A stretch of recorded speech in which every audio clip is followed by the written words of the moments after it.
दोस्तों, क्या आपको पता है अमेज़न जंगल विश्व का सबसे बड़ा जंगल है।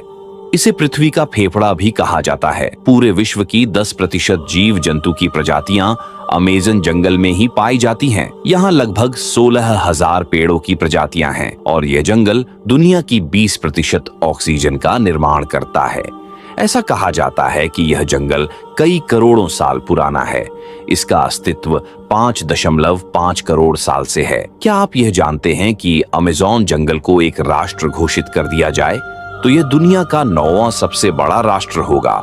यह जंगल 21 लाख वर्ग मील में फैला हुआ है। अमेज़न के जंगल कोलंबिया, वेनेजुएला, ब्राजील और पेरू तक फैले हुए हैं। यह जंगल इतना विशाल है कि सूर्य की किरणें भी यहाँ की भूमि तक नहीं पहुँच पाती। विश्व का सबसे बड़ा सांप ग्रीन एनाकोंडा भी इसी जंगल में पाया जाता है। वीडियो अच्छी लगी हो तो लाइक करें और हमें फॉलो करें।